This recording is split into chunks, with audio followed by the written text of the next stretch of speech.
How's it going, everyone? My name's Graham and welcome to Two Left Thumbs. This is more Gaster Eggs. Without plugging anything too specifically, I would ask that you guys go and check out Two Left Thumbs over on Steam. We released the roguelike shooter Dead Estate 2 months ago, and coming up in 2022, I'm publishing a compilation of the old Fancy Pants Adventures Flash games, some of the best online platformers ever made, and am now working with the original creators of Alice is Dead, one of the best point-and-click Flash game adventures ever made, but that one isn't just a compilation, it is being completely remade from scratch. I'll have a link to that, give it a look, and wishlist any of the games that would appeal to you. Wishlists are the #1 way you can support unreleased games, and maybe give that space a follow, because I definitely plan to announce more things in 2022. With a game this large, it's only natural that there would be plenty of instances of unused sprites, dialogue, encounters, and all sorts of different things. There are dedicated channels that have showed a lot of that off. I'm not going to tie it in here, except for instances where Toby is obviously laying a trail of breadcrumbs for us. In Chapter 1, we had these strings of text that were simply titled Unused. These are intentionally left buried in the code.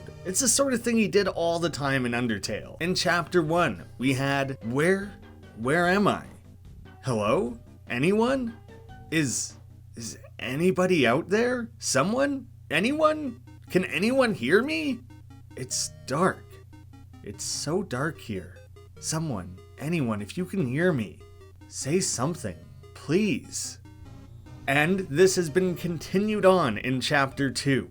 No one can hear me, can they? I guess not. To be honest, I'm not sure I can hear myself. It's so quiet here, and yet sometimes I swear I hear something like scratching. We don't know who's lost or where, but expect this to be built upon in future chapters, slowly building up the mystery. Man, it actually kind of makes me wish these chapters were dropping just one at a time. I've loved slowly watching all of this unfold. At the end of the previous episode, I missed a bit of dialogue with Sham where he describes the missing shadow mantle. If you talk to him again, you have collected 2 shadow crystals. Unfortunately, without the shadow mantle, at 2 you may remain. Fate is approaching, and it is not on your side. There are many unused items, equipments, armors, weapons, all sorts of things in the game files. Seemingly the most important is the unused Sky Mantle, a cape that shimmers fluorescently, protects against electric and holy attacks. There are currently no attacks in the game that have the holy element set. Considering the significance of the angel to the Deltarune prophecy, and the fact that one of the chapters of this game is definitely going to take place in or around the church, we've received a few hints for that, we can expect this holy element to become important around that time. The background of Sham's shop was drawn by Temi-chan. It was changed very slightly for Chapter 2, made to much more closely resemble Temi's original character, who starred in her own original game, Dweller's Empty Path. At the very beginning of Chapter 1, Ralsei's kindness is set to 100. Similar to the way that Susie starts off with 100 rudeness and crudeness. Throughout the first chapter, we start to chip away at Susie's rudeness, down now to 99. And by the time we've reached Chapter 2, we've seen further changes. Susie's rudeness has wound down to about 89. And for some reason, Ralsei now has sweetness instead of kindness, and it has been knocked off of that 100 mark. I recorded some of the next bits of footage like a month ago. I really thought they had made it into a video and kind of just got lost in the shuffle. That's what happens when you make this many videos on the subject. When heading down through this traffic towards the area where we have the dog surprise, there is one lone door in all of the cyber world that can be interacted with. Knock, knock, knock. You found the only knockable door in the city. This here is my pride and joy. And there's no further interactions with it. That is the one and only payoff of that joke. While I'm back down here, I wanted to share that Toby messed with us 2 years before this chapter dropped. Sharing a picture of this annoying white dog in a little toy car, This is the last thing you see before you die. And somehow, he wasn't kidding? You can collect flavored teas of each individual character. The gag surrounding that is quite funny, but then we can start feeding everyone teas flavored like each other, and there's a few funny interactions that spawn from that. If we first take the Chris tea, Susie has no reaction. Giving it to Susie, hell yeah, apple juice. Don't drink so fast. Giving it to Ralsei, tastes like blueberries. Huh? Really? Giving the Susie tea to Chris, stop looking at me. They seem into it. Susie tea to Susie, this is tea? And to Ralsei, it's grape juice. Huh?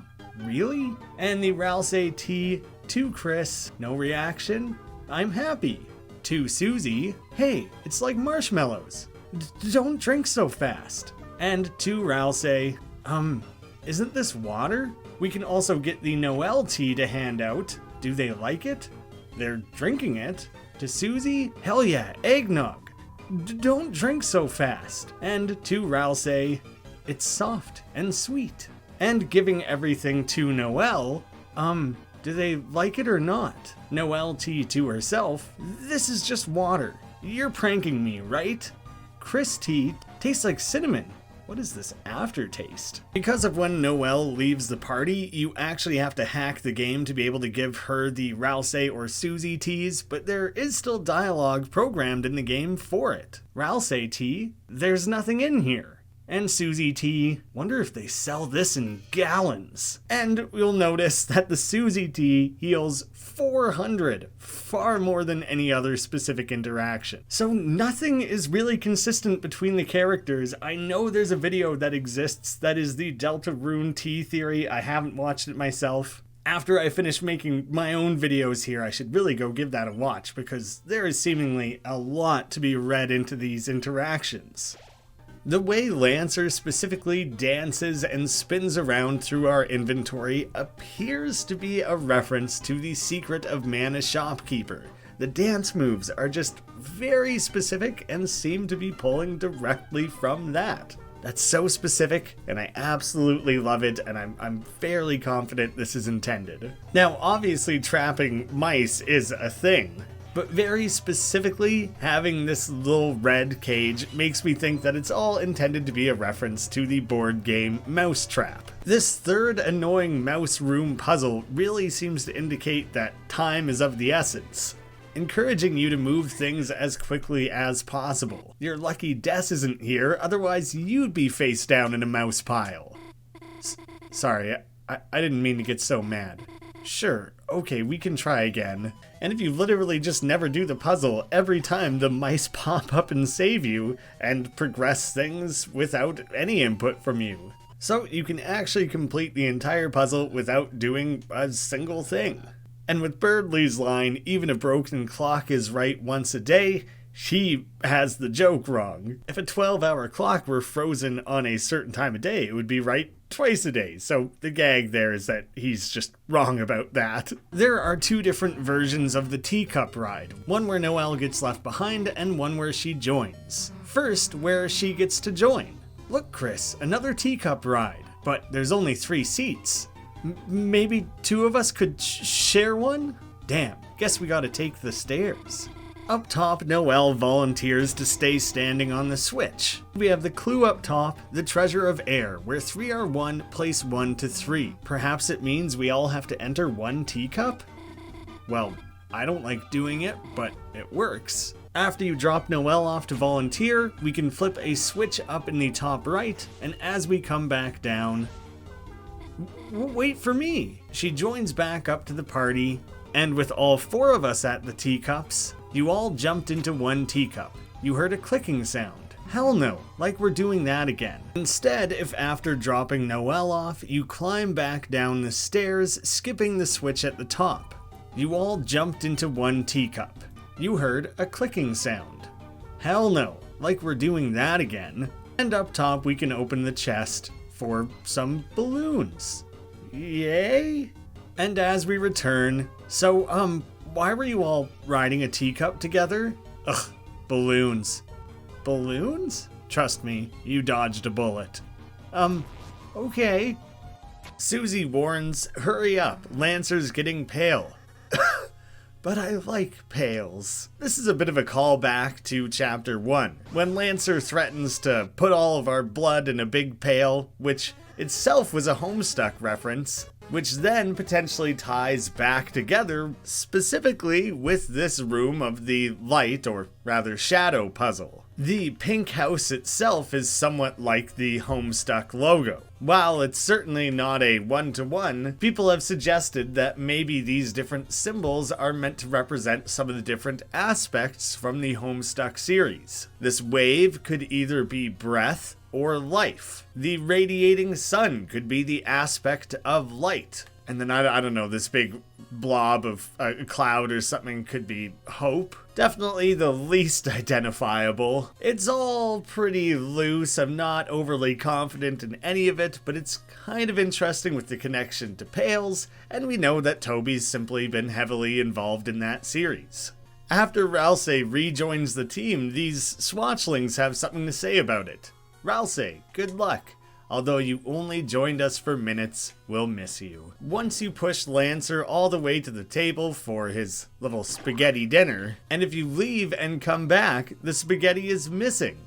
He seems to be well taken care of. Somehow, still managing to eat his dinner?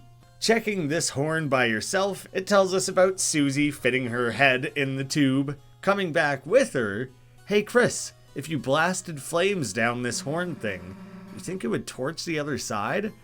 Why are you using that face now? Checking the computer, it says that it can't play the skateboarding game. Look, I know what you're thinking. And no, the skateboard game doesn't work on this, even though there's seemingly 2 copies of it. Totally bogus. There is an item you can buy that is the butt juice, short for butler juice.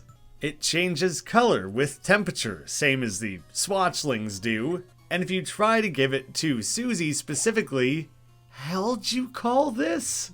Reacting to the butt juice.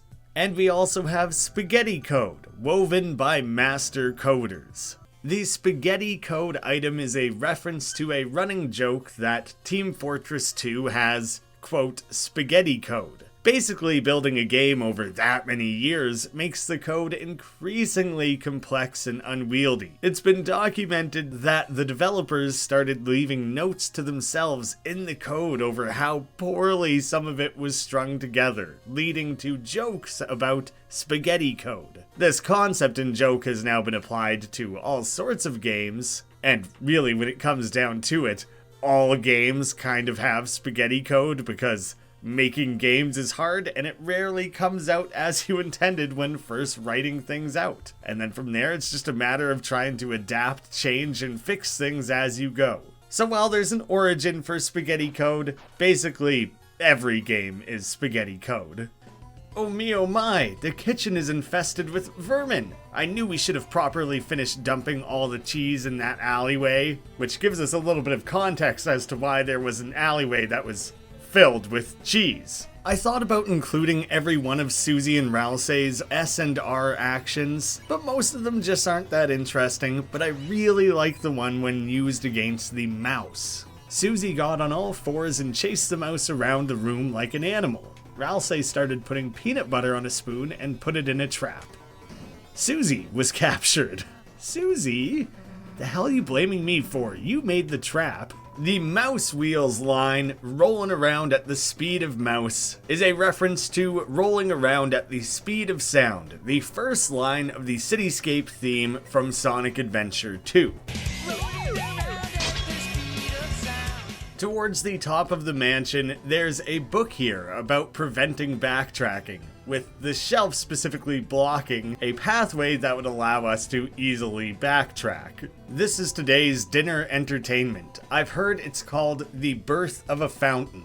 What an elegant name. This is a reference to an old film, Birth of a Nation, one of the most controversial films ever made, as it is considered a fantastically well-made film, but it is one that argues in favor of racism, with the KKK being seen as the story's heroes. It's actually pretty dark to think the Queen is brainwashing and indoctrinating her subjects like this, if the actual subject matter shares anything in common. Considering how careful this series is, how it uses and presents character pronouns, I find it very interesting that the knight is specifically referred to as it, creating a fountain by its hand. Not he, she, or their. That could just be to keep a little bit of the mystery going, or it could actually be a little piece of evidence. And again, towards the end, when the Queen is describing the knight, it deigned to create this world.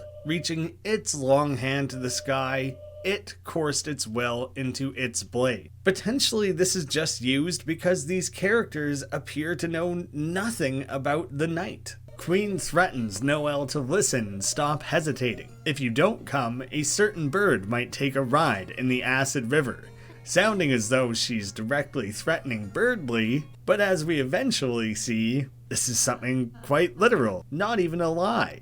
It's no secret that Toby is a big fan of the French RPG Maker game Off. It's a well-known cult classic. Both games were obviously inspired by Earthbound, and this section ties in a few references. There are also sections of Off that need to be navigated with a swan boat, in that game crossing a river of meat. And as a funny visual reference, it kind of works as an inverse where the land is neon green, and in Deltarune, it's the acid river that's neon green. And the melody of this track, Acid Tunnel of Love, has some similarities to the song featured in Off, A Stab of Happiness.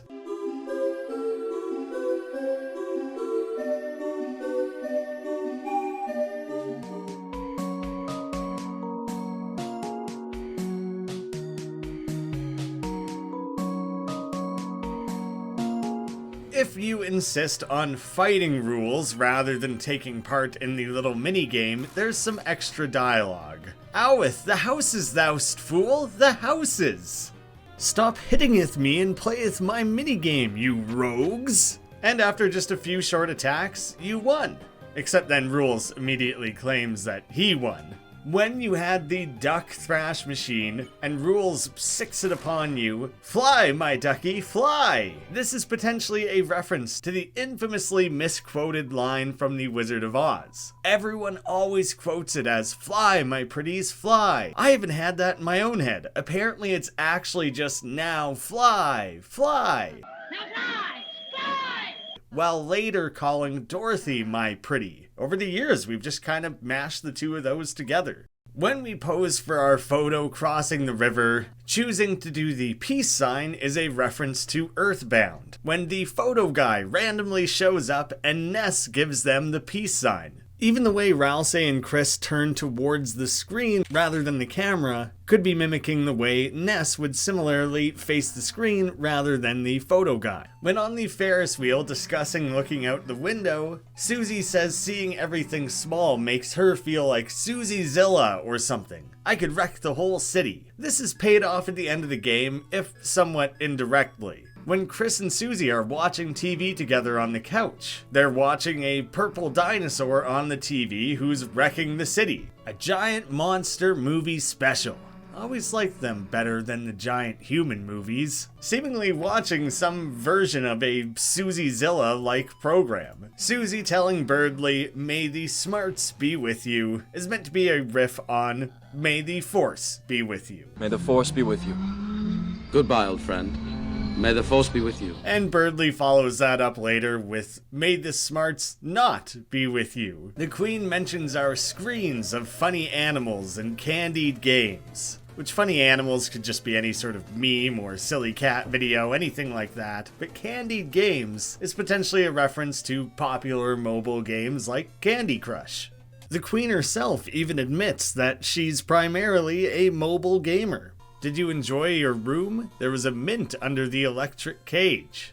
Don't make a mistake, this is not a hotel. This is likely a nod to a track from the Undertale soundtrack. Can you really call this a hotel? I didn't receive a mint on my pillow or anything. When we bring Susie back to Birdley, such data is soon to my ears. This is a reference to the common anime archetype, tsundere. I can't quite hit my R's the way that you're supposed to in Japanese. The terms soon means to turn away in disgust or anger, while dere is to become affectionate. I've tried my best with the pronunciation. It's my first stab I've ever taken at it. So turning away in disgust and to become affectionate, Birdley is implying that Susie is a tsundere character arc where she is rude to him to hide her feelings, and will eventually become affectionate. What the hell are you saying?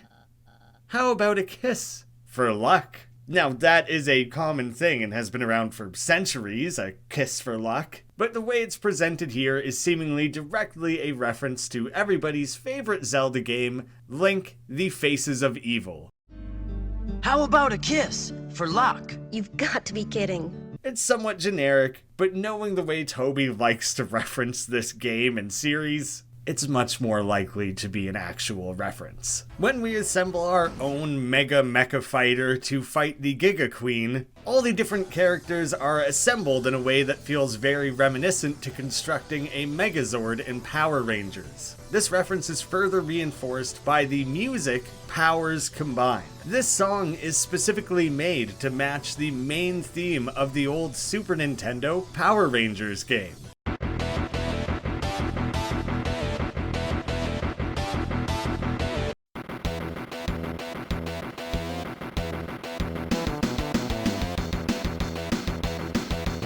Going even further with that, the battle theme here, Knock You Down, shares a sound font with the end boss theme of that same Power Rangers game.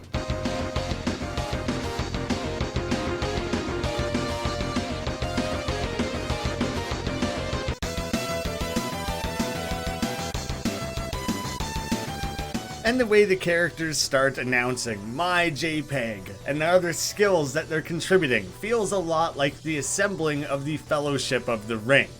You have my sword. And you have my bow. And my axe. All of the different Thrash Machine heads result in different special attacks. The Laser head has Laser Mode, which has fast attacks, increasing damage somewhat and allows for faster punches for a turn afterwards. Sword head has Sword Mode. Power up each hit, increases damage moderately and makes each successive hit stronger until the next miss. Flame head has Fire Mode with power attacks, increases damage from attacks afterwards, with about 420 initial damage on phase 1. And of course we have the Duck Mode with sucky attacks. With the Duck Head using the Duck Mode attack, which are listed as being sucky, a totally sucking aura fired up. It's not that these attacks are bad, it's that they actually suck up life to heal you. I don't know the exact conditions, but after making it through the first 2 rounds without getting hit by specific attacks, the Queen will power up with this glowing blue aura. I believe it makes her faster and stronger, but it also results in her taking more damage. If no buttons are pressed when first trying to attack the Queen. Oh, did you forget how to control a giant robot? There are keyboard controls inside. Press the buttons, dodge, and to punch. And if you whiff one more attack, one more time, press to dodge and to punch, which will then repeat on any subsequent failures. If you do not react to the Queen's big final baseball attack, I have more extremely slow moving, obviously punchable giant baseballs where that one came from. If you lose against the Giga Queen, she repeatedly ducks down, referencing the action of teabagging in multiplayer games.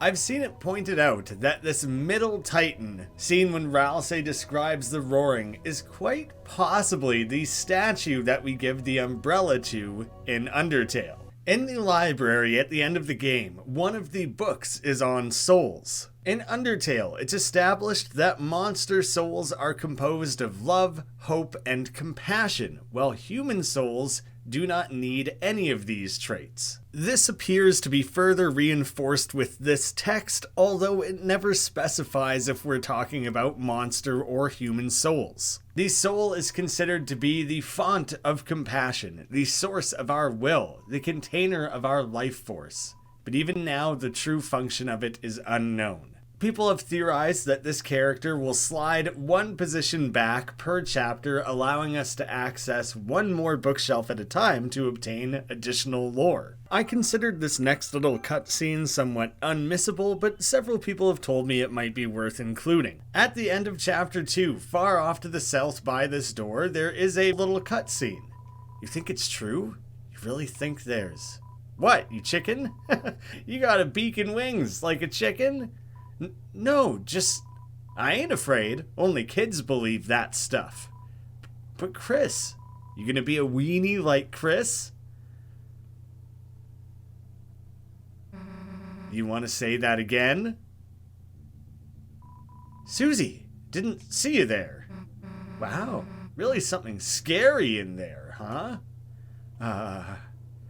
Sounds to me like you'd better worry.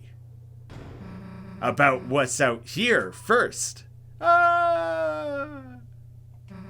You okay, Chris? What's the deal with this place? Well, you don't gotta talk about it. If you try to head home before revisiting that original Dark World, hey Chris, shouldn't we go check on Lancer? He should be back in the school closet, right? Up by the lake, Onion mentions a song that they can hear by the sea. This could potentially connect to the character Shiren, who we see sick in the hospital. Looks like she's resting her voice. Onion even mentioned that the song was cut short. In my Pieces of Gaster Volume 2 video, I outlined ways in which Shiren has been given additional significance outside of these games, so it would come as no surprise for them to be tied in a deeper way here. Yeah, I'm the sicko that looks at all the milks to find the best expiration date. You got something about it? Don't talk to me unless you want to look at milk. After the cutscene where Toriel and Asgore comes into Sans' shop, we can again talk to this weird cat. Can your family not come in here while I'm looking at milk? How about we don't look at anything? That's gonna make him say something stupid. Pickings are looking slim, ma'am. Just a bit of commentary on the way Sans normally comments on things, especially when seen in the casino of Undertale, where his entire purpose was to comment on things. There's actually one more layer to this magazine dialogue in Sans' shop. There's some car magazines on the racks. It might be fun to look at them, but there's other people around. In Mega Man Legends, there's some dirty magazines on the racks. It might be fun to look at them, but there's so many people around. You'd get in trouble if someone saw you. If we went knocking on this door back in Chapter 1, knock knock knock, huh? That sounds like the knock of a beginner. Come back when you've gotten better at knocking. Now knocking in Chapter 2, knock knock knock. That knocking. It's amateur. You've still got a long way to go. We've moved up from beginner to amateur. Ooh, is that a human? If humans are made of bones, where does skeletons come from? The origins of Sans and Papyrus in both this game and Undertale are already so mysterious. I made an entire video about Sans that circles that idea quite heavily. I'm telling ya, there's something to this. In Chapter 1, Onion and Sans both told us to come back tomorrow. We've now seen the payoffs of those setups. We have one new one in Chapter 2 when visiting Hapstabloom, when you indicate that you're there to see someone else. Fine. Want to talk to someone else here. Oh my, someone's here to see me? It's you again, is it, darling? Oh my, why do you keep coming to our door? Are you a fan of mine? As if someone could be a fan of a nobody like me. Well, if you are a fan, could I bother you for a favor? Since the internet went down, I haven't had much entertainment. If you have anything entertaining, darling, could you bring it to me by tomorrow? That would mean the world to me. Thank you. When inspecting the graves at the end of the game, these 3 rightmost graves represent the different monsters that were turned into amalgamates in Undertale. Susie will chime in when inspecting the one shaped like a moon with a microphone. So, this is your idea of hanging out, Chris? Going to the graveyard?